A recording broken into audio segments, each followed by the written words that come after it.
The City Council passing a historic measure that would authorize a study into slavery reparations for black residents. A 9-member task force will be appointed to look into the possibility of monetary or non-monetary reparations that could result in billions of dollars in taxpayer spending. On Long Island, a disturbing arrest is now at the center of a lawsuit against Nassau County. All right, at issue, a man who says police officers abused him and falsely charged him. Jody Goldberg with the tale of the tape. I had hip surgery. Why are you on me? Tyrone Pfeiffer says he did everything he could to convince Nassau police back in December of 2021 they had the wrong guy. You have the wrong person. I understand that. In body camera video that's missing audio for the first 30 seconds, you can see an officer looking at Pfeiffer's license and a prescription from the foot doctor he just visited. But the 63-year-old was charged anyway, even though they told him the man they were looking for was mentally ill and named Leroy. Did you have any mental illness or anything? When he approached me, he kept calling me Leroy, and he had his hand on his gun. In a multi-million-dollar federal lawsuit against the Nassau County Police Department, attorney Frederick Brewington says his client, a veteran and grandfather of 8, was abused and accused of something he did not do, all while police made up several stories to cover up discrimination.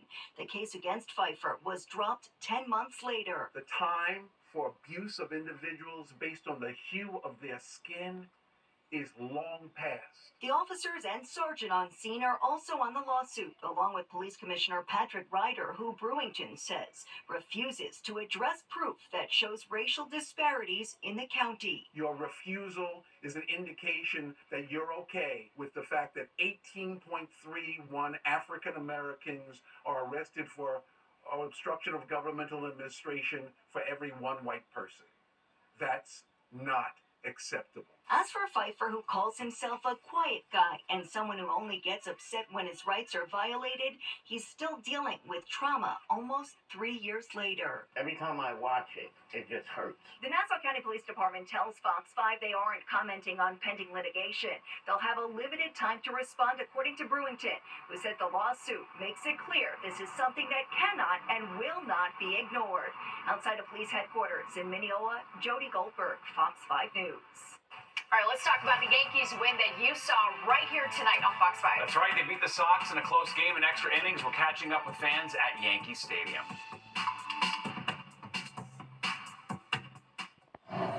The news on Fox 5 brought to you by Bet.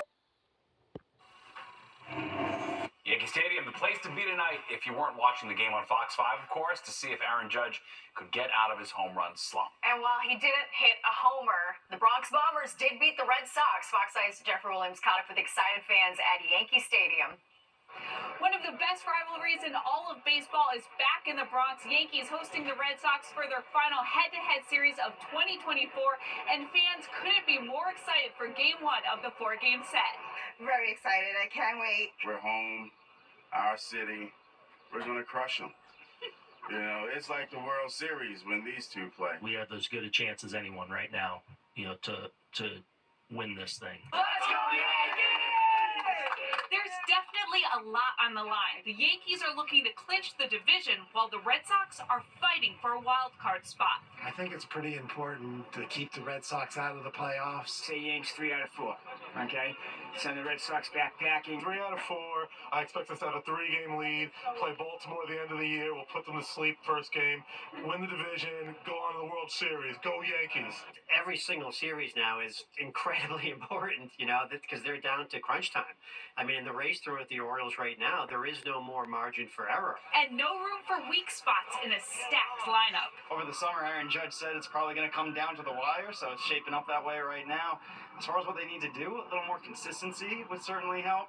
They still have a lot of question marks in their bullpen. I feel like we know what we have, and we have a chance to do something special still. So that's what we're focused on. The Yankees last won the World Series back in 2009. But first things first, take care of the Red Sox and the club's bold fans. How are you able to be so confident rocking so much red walking into Yankee Stadium? I'm a Sox fan. I got to do it. I've grown to love New York. I've been here, 9 years? So I can't help myself. But at the end of the day, I'm gonna come here for fun. I'm gonna come here for a good time. But do I wreck the Red Sox laundry? Yes, I do. Go Yankees! In the Bronx, Jennifer Williams, Fox 5 News. Yeah, you got to be brave to wear Red Sox gear Yeah, no, in for sure. Stadium. For sure. All right. Well, have you ever liked a social media post and then a friend says, why did you like that? Yeah, coming up, a cautionary tale about why you should think before you like. But first, members of a local community come together to combat Donald Trump's false claims of Haitian migrants stealing and eating pets. You're watching the 10 o'clock news. Fresh local fallout tonight in the wake of the false accusation that Donald Trump made during Tuesday's presidential debate claiming Haitian immigrants were abducting and eating pets in an Ohio community. To be clear, there's no evidence of that happening. But it is a reminder just how much power political rhetoric can have and how dangerous it can be. Fox 8's Kendall Green takes a closer look. Officials evacuated and closed City Hall in Springfield, Ohio after receiving bomb threats Thursday morning. You can see law enforcement officers lining the streets as K-9 units sniffed for bombs after multiple agencies and media outlets received the threatening email. Coming on the heels of former President Trump's remarks in Tuesday night's debate with Vice President Kamala Harris, targeting Haitian immigrants. In Springfield, they're eating the dogs, the people that came in. They're eating the cats. The problems here start at the top, at the level of political leadership. Columbia professor of political science sees the Midwest scare as a direct result of rhetoric. Stop the hate! Stop the lies! As pushback stretches into New York surrounding the statements made on the national and global stage. They are racist, they are untrue, they are un-American, and they are anti-immigrant.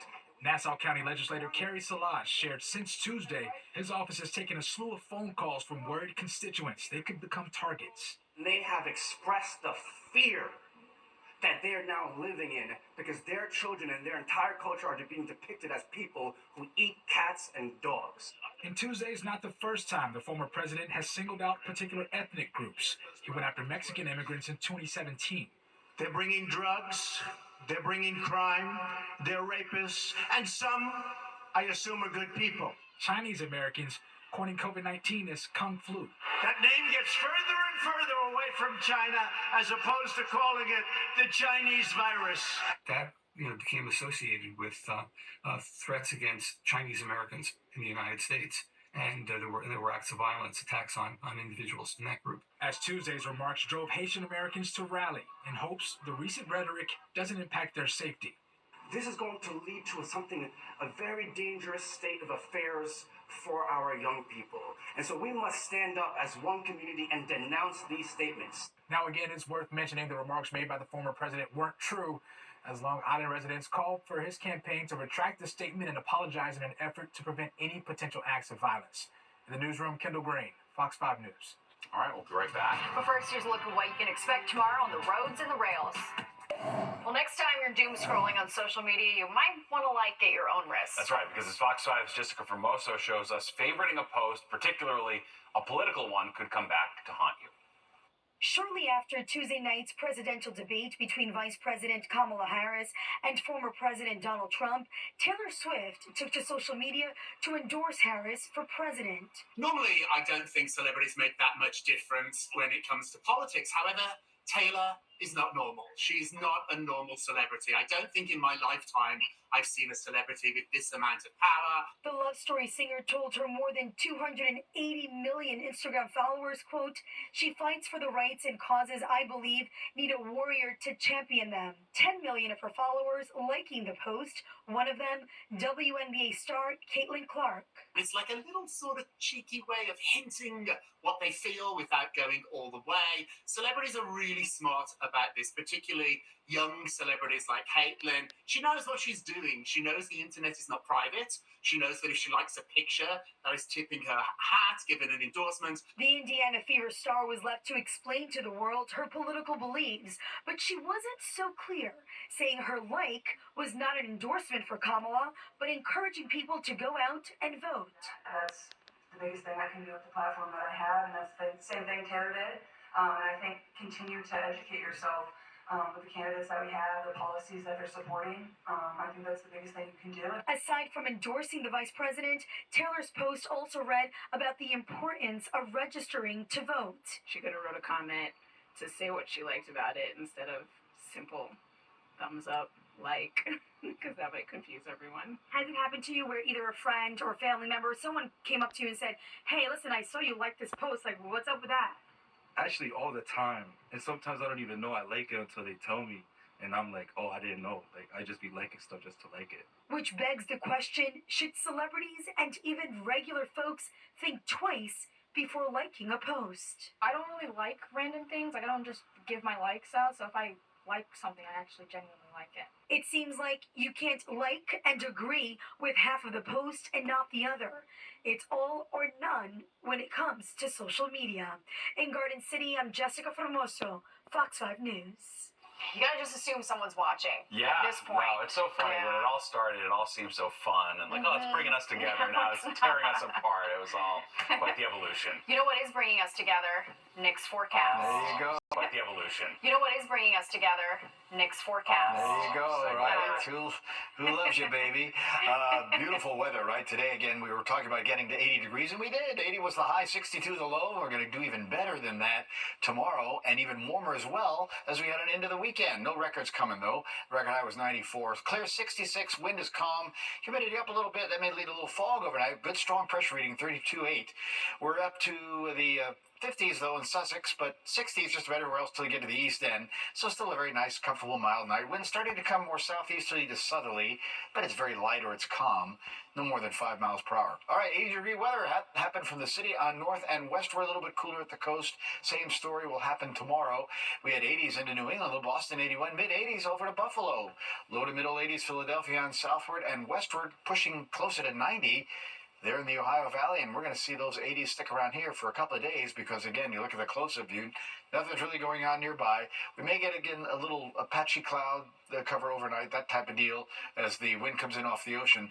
That's what's left of Francine, producing some heavy rain still in Tennessee and in Missouri, but this high pressure blocking that from coming our way, so you're going to see here in our future cast that we're in good shape. Again, the sky will stay generally clear for a while. Some clouds will come in as the night goes along. You'll see a little patchy fog first part of the morning.